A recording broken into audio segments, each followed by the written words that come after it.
జగనన్న గారు వచ్చిన తర్వాత వాహన్ మిత్ర అనేసి సంవత్సరానికి 10,000 రూపాయలు వేస్తున్నారు. అది మీకు అందినాయండి?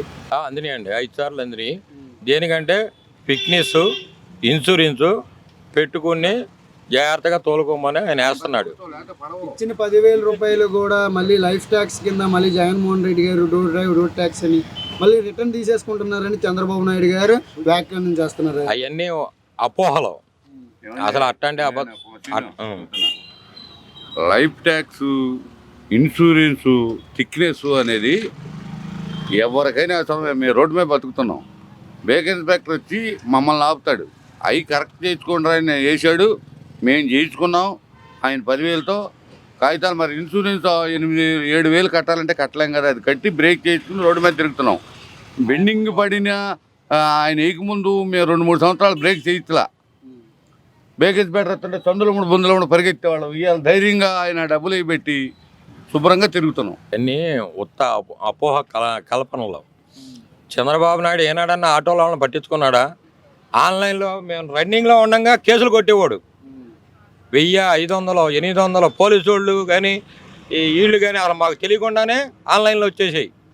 మరి జగనన్న వచ్చినాక మాకు ఏనాడు కూడా ఒక్క పోలీసు ఆయన కూడా ఏంటి గౌరవం ఇస్తున్నారు, గౌరవంగా మాట్లాడుతున్నారు ఏంటి. రెండోది, అయ్యా మీరు ఏదైనా కాగితాలు, లైసెన్సులు అన్నీ ఫిట్నెస్ జాగ్రత్తగా పెట్టుకుని జాగ్రత్తగా 5-6 నేసుకుని తిరగమని పోలీసు వాళ్ళు కూడా మీ జోలికి మేము రాము ఏంటి, మీకు ఇబ్బంది లేదు, ధైర్యంగా తిరగండి అని చెబుతున్నారు. అలా ఏ ప్రభుత్వంలో కూడా మాకు చెప్పలా, జగనన్న ప్రభుత్వంలోనే మాకు చెప్పింది.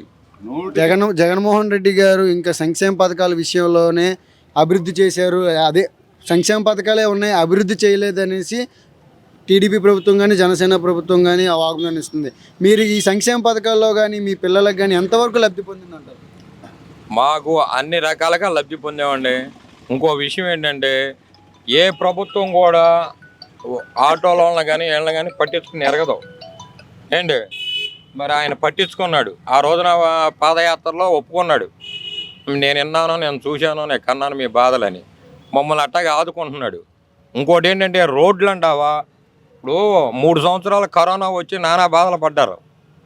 అసలు రూపాయలు లేని టైంలో, మాకు అన్నం లేని టైంలో కూడా ఆయన అన్నం పెట్టాడు. ఏది 10,000 వేయమంటే మేము బతికాం.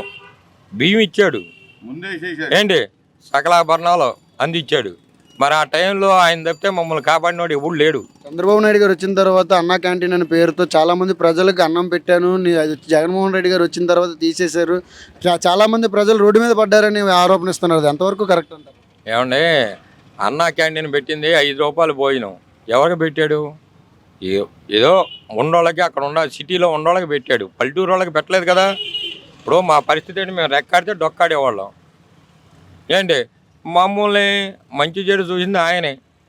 విన్నావా, ఏ ప్రభుత్వంలో కూడా ఇన్ని సంవత్సరాల్లో ఏ ప్రభుత్వం ఆటోల వాళ్ళని కానీ వేరే వాళ్ళని కానీ పట్టించుకుని ఎరగదు. కాకపోతే ఏంటంటే, ఆయన డెవలప్ చేయలేదంటే చేసుకుంటూ వస్తున్నాడు నిదానంగా ఒక్కోటి. ఇప్పుడు చేసేవన్నీ డెవలప్మెంటే. కాకపోతే ఏంటంటే, ఆయన కరోనా వచ్చి మైనస్.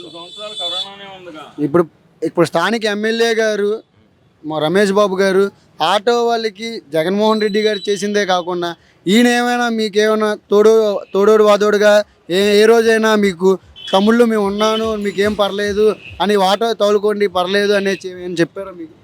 మా ఎమ్మెల్యే గారు ఆటో వర్కర్లను కానీ ఆటో ఓనర్లను కానీ కేకేసి, మీ వెనక నేనుండా, మీరు శుభ్రంగా తిరగండి, జాగ్రత్తగా తిరగండి, అన్ని కాగితాలు జగన్మోహన్ రెడ్డి గారు మీకు వేస్తున్నాడు 10,000, దాన్ని సద్వినియోగం చేసుకుని లైసెన్సు, ఇన్సూరెన్సు, ఇవన్నీ ఫిట్నెస్లు అన్నీ జాగ్రత్తగా పెట్టుకుని జాగ్రత్తగా తిరగమని ఆయన చెబుతున్నాడు. ఏదన్నా మీకు ఇబ్బందిగా ఉంటే నాతో చెప్పండి. ఎవరికన్నా డబ్బులు పడపోయినా, ఏదైనా మంచి చెడు అయినా కానీ నేనున్నాను, నేను చేస్తానని మా నియోజకవర్గంలో హామీ ఇచ్చిన మొదటి ఎమ్మెల్యే ఆయనే.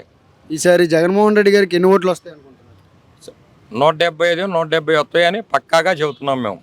ఎందుకంటే మేము ఆటోలలో మాకు సర్వే తెలుసు, ఏ ఏరియానైనా సరే ఆటోలలో తప్ప ఎవరికి తెలియదు.